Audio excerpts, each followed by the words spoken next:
Hey sci-fi friends, every day a forgotten prop awaits, waiting for a second chance to find a new home, a new purpose, and you can help.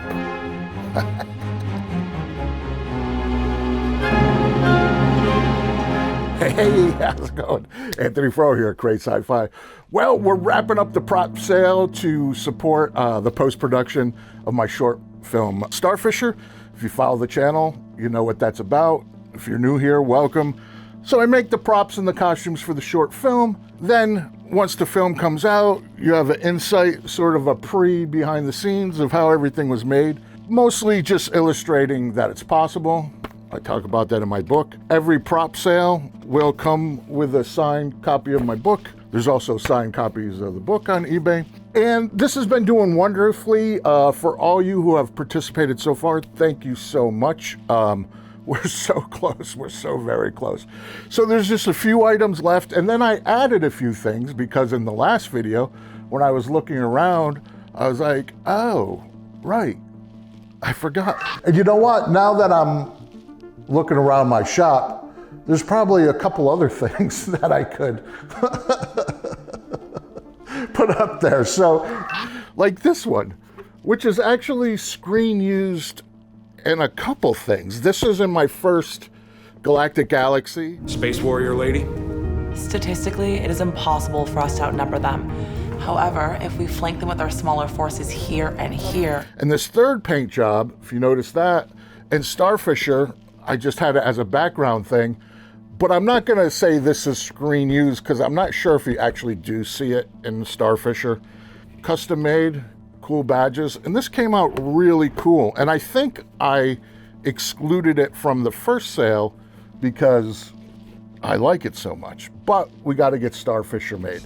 So what I'm gonna do is I'm gonna mask this off and then I'm going to paint this bottom half with Plastidip.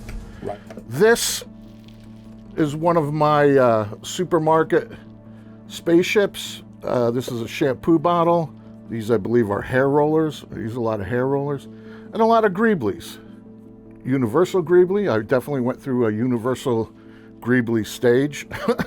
And it has the classic greatest hits, like tank parts, a gas can from a tank. So yeah, so I'm adding that. And this is fun. It's just a MacGuffin. Forgot about this. It's got like a little light in there. This is a cool like little shelf piece, or if you want to make a sci-fi film, this can be your MacGuffin. And by those who've never heard that before, that's we have a short film or a film, and it's like, we got to get the thing. Once we get the thing, we could save the other thing. Oh my God, here it is. The thing. Oh, they're trying to get that thing from me. They're trying to steal the thing. We got to get the thing to the place. It's the MacGuffin. And then I'll review from the last video the things that are left. This is like a Star Wars style blaster made from a Star Wars child's toy rifle and then an adult size handle. This is very cool for like a Star Wars cosplay or fan film. Got the Harbor Freight mask. This thing is super cool, very different than what I usually make. And then it has like a light thing in there. I'll have to put a battery that's sort of like voice activated. The skull mask from Galactic Galaxy, that's sort of a OG from 2014, sort of a beginning of the journey. Got the Snoopy hat and this cool jacket. So everything you need to make a sci-fi film. Got one of the Zenith Drive hard drives left. Somebody picked up the other one. Got the scratch-built spaceship. That was a prototype for Starfisher. We ended up going digital, but at one point. Got the Ancient Alien handbag. Very cool Erringer screen-used hand props. This was in the beginning. She was breathing through this because she wasn't sure if the Earth's air was okay. This is where she sees the woolly mammoths. Spoiler alert. She digs with this, but it's like a ceremonial kind of thing. And this is like a little tester thing. That I'm selling as a lot. So yeah, I mean, I'm I'm not excited about doing a prop sale. But, you know, like I talk about in my book, right, is momentum budget. And what is that? So when I talk about making a film for no money, obviously there's money. And then you'll get the comments, well, it's not no money. It's like, no, of course. But in relative to what it costs to make a film, it's no money, right? Like I usually do these for a few $1,000s, but typically I don't even have the few $1,000s to get started. So what I talk about doing is momentum, right? So you write the script, that's free. You get people together to read it, that's free. You sort of get people in your band, right? You get like maybe an actor and a camera person, and that's sort of your crew. Now you're all beholden to each other. This is what we're going to do. And if you kind of drop the ball, you still have a couple other people that are saying, what are we doing?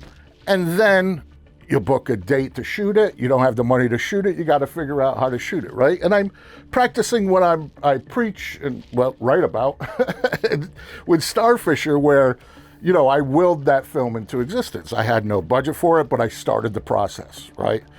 And then once it got time to shoot, it was like, well, I've already done a crowdfunding. I can't do that again. Can't really count on friends and family because that's, again, a certain thing where you can do that, or if you're comfortable with that, but you do that like once. You can't keep doing that. I've done that before.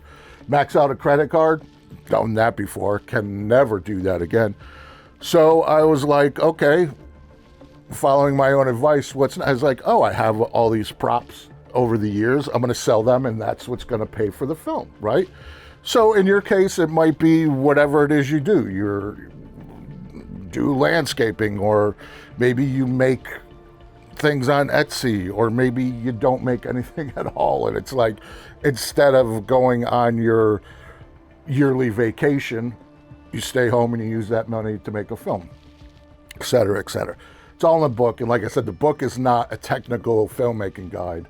It's a mindset guide of how to approach this, because it is a mind bleep, right? It's not sexy, but when it's done and the smoke is settled, it's a very satisfying feeling, and it's worth it. Hope. Check it out. Like I said, Starfisher's in post, going to color soon. Music's almost done. Sound design is almost done. Then I'll do a festival run. This prop sale is also going to help with the festival submissions. That's not cheap. And once that's all done, then I will share the film with you all on the channel. So I think it's helpful when you see what I've done to get there, and you see like, oh, okay, I can manage that. I mean, I'm a visual learner, and I think if you're watching a channel of me making primarily props and costumes, you're probably a visual learner too. So enough about that, and I promise this is the last video on this, but you know, we want to give it the best chance, and I appreciate you. And I do, like I said in the other video, I love the idea of these things finding a home.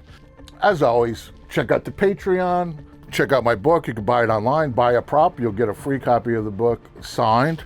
But remember, I'm just here to help make and sometimes sell so we can make more sci-fi.